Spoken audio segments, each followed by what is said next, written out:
world has become a global village. What this means is that we're now interacting and relating with each other much more closer, despite the distance between us. We are adopting foreign cultures and tastes, and our culture has become a mix of what it actually is and what we have adopted. It is now a world of the influencers and the influenced. Which one are we?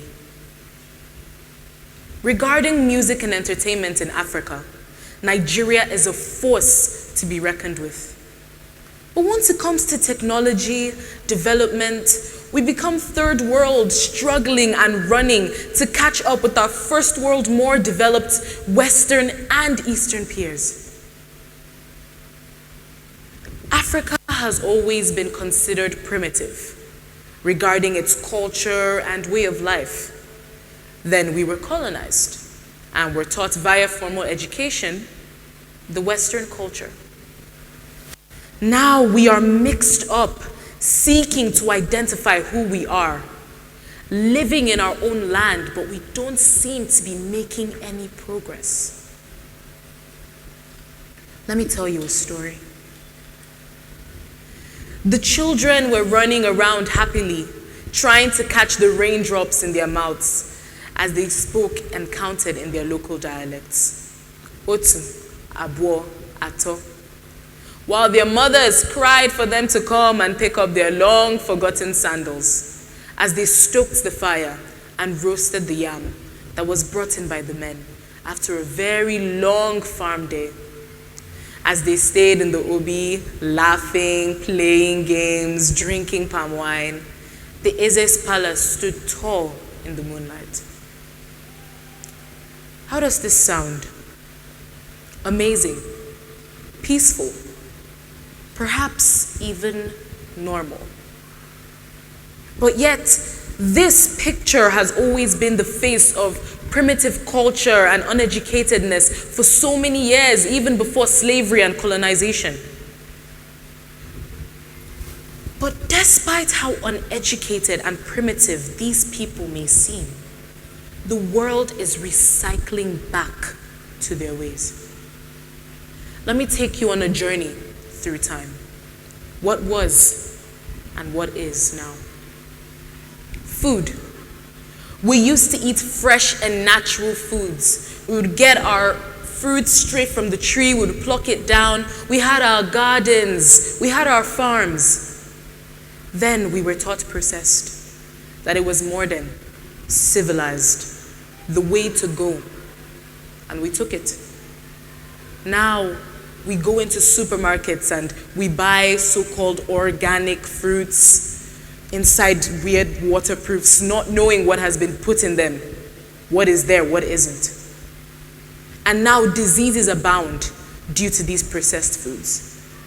And we're now advised to eat healthy, to grow our own crops, to get organic food. Even cancer patients are now advised to eat organic and fresh foods to help in the healing process. Backing babies. I am so sure everyone in this room can attest that they've seen at the very least 2 or 3 women backing their babies with cloths on their back. You were probably even backed too. But modernization has made it unfashionable. Barely anyone wants to back babies anymore. It doesn't look good, they say. But science has come up with the immense health benefits that it brings to the child. 1, African children are less prone to hip dislocation at the ball and socket joint. A research done in Malawi proves this. 2, it strengthens the bond between mother and child. 3, it provides warmth and comfort for the baby and protects them from harsh weather conditions because they're all wrapped up in those cozy blankets. Breastfeeding babies. Now, this was also something practiced by African women for many centuries. But then again, It began being seen as primitive and stressful. No one wanted to do it. The excuses were, oh, my breasts would sag. Oh, why would I just feed my baby in public? It doesn't look nice. And then modernization turned us to and ultimately made us resort to bottle feeding. But guess who's preaching on all the benefits of exclusive breastfeeding? Science and research. Structures. We were so economically and technologically developed that we were a threat to our neighbors and outsiders as well. We had so many great and mighty civilizations, like the Kingdom of Kush, the Songhai Empire, the Inri Kingdom, the Arachuku Confederacy, the Ife Kingdom, the Oyo Empire, the Ghanaian Empire, the Aksumite Empire, and this is just to name a few. There are so much more. So yeah, we definitely lived in trees, sure. Trade. Now, back in the times of our ancestors, Africa was a vibrant center for all sorts of trade, be it slave trade, diamond and gold mining and refining, selling food resources, accessories, dealing in all sorts of spices and oils, you name it. We were so blessed with abundant resources that we were inexplicably wealthy. But yet now, all you see in our export market is crude oil. What happened to our other resources? They haven't gone anywhere. Writing systems. Now, we had schools too, just not the schools you're used to seeing around you today. We also had our own writing systems. Some examples of these are the Ndebe syllabary, the Vai syllabary, the G script, the Ajami script, the Unko literacy movement of West Africa, and so much more. So why is it that we always resort to the Latin alphabet and the Roman numerals when we have our own things that our ancestors strive to make indigenous to us, connect us to our roots so we could develop? Take a look at China. They learn in Mandarin, they speak Mandarin, they write in Hanzi, their indigenous writing system. And look at how far they've progressed in all spheres of life. They are such a giant on the world stage that no one can go head to head against them. Take a look at our Afrobeats. The moment we drop a song, the whole world eats it up. That's because we're adding our Africanness. We're putting our culture, our passion, our dedication into it. We're adding a piece of ourselves into every piece we release. So how about we add this Afrocentric nature and ideals into other spheres of our progress? Don't you think maybe we would have achieved more by now? Healthy eating. Now, I know I already emphasized on feeding and how we ate so naturally, but I think I need to come back to it again because I don't think we realize how much of an effect on our society that this has had.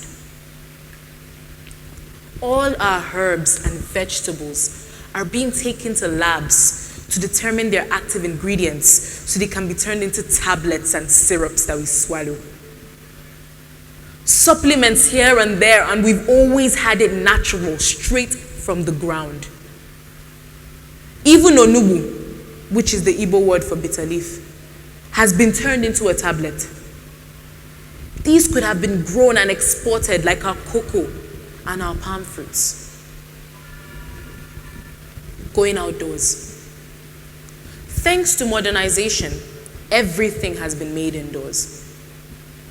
But the problem with this is the dirt and the soil we played in and worked in gave us immunity to all these unnecessary diseases we've been falling ill to every single day.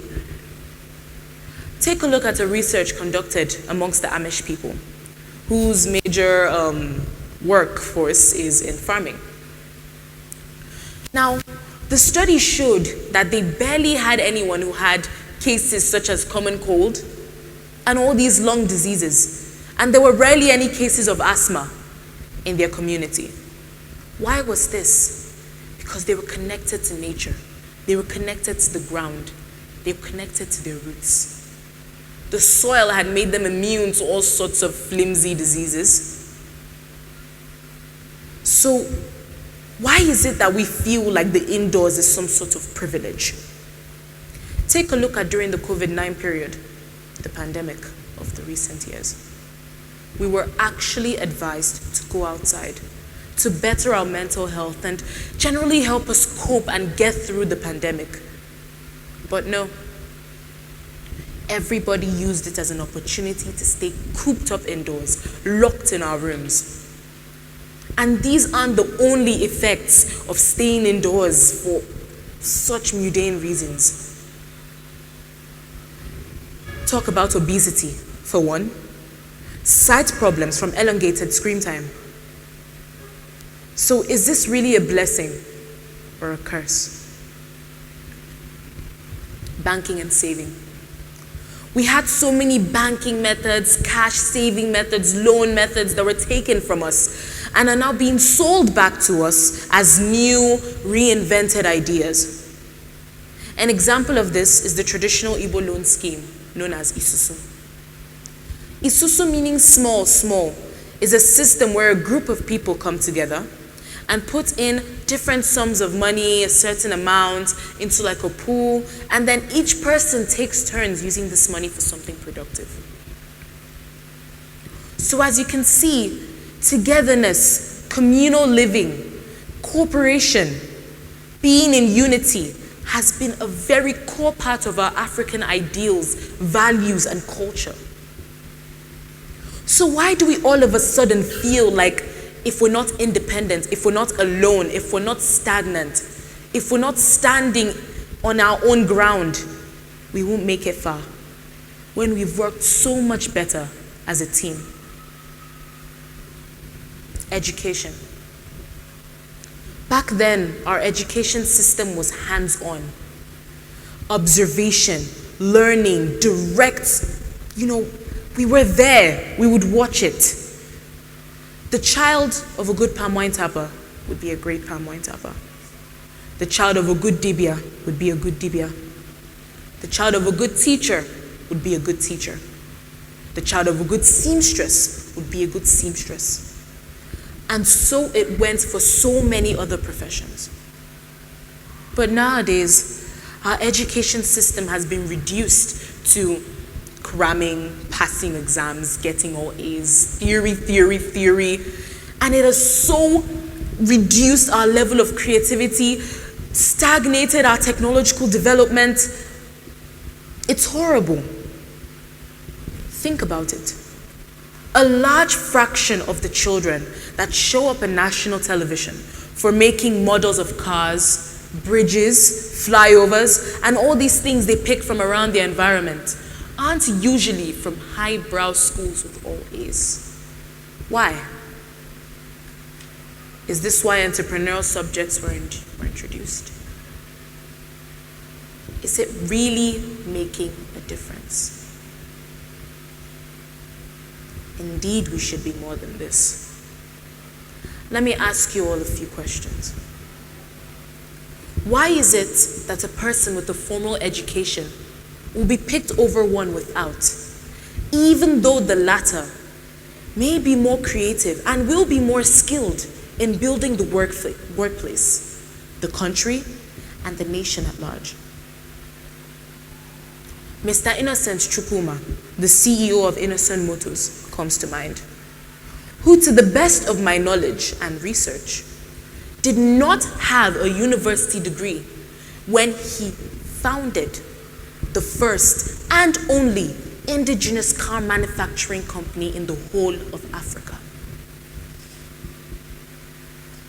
Why is it that our structures and roads and monuments that are built today by so-called educated and learned professionals break down at the slightest touch? But yet, these pyramids and walls and towers and things that were built by our ancestors who were so primitive and uneducated have lasted for centuries and are still standing today. Take a look at the Egyptian pyramids. the pyramids in Sudan, and the Benin Wall that took the British so many tries and going back to the drawing board so many times to take it down. Until date, there are still pieces, still remains of this wall that have stood and haven't moved an inch in centuries. Africa was influenced away from beneficial culture. And now we are being re-influenced, and it's given to us on a platter as well-researched modern practice. Youth, it's up to us to be positive influencers. Not just on social media, on TikTok or on Instagram, but in real life, in the development of our nations and the world at large. We need to go back to communal living, to active hands-on learning, to direct observation, to cooperation, if we want to bring about the change we so desperately need, we so desperately want to see. Home sweet home, we say. Let's build our home and let others follow. Or we could let go and remain perpetual followers. I mean, no one's getting hurt, right? Ladies and gentlemen, the choice is yours. Everybody decides their own path. We should be more than this. Thank you for listening.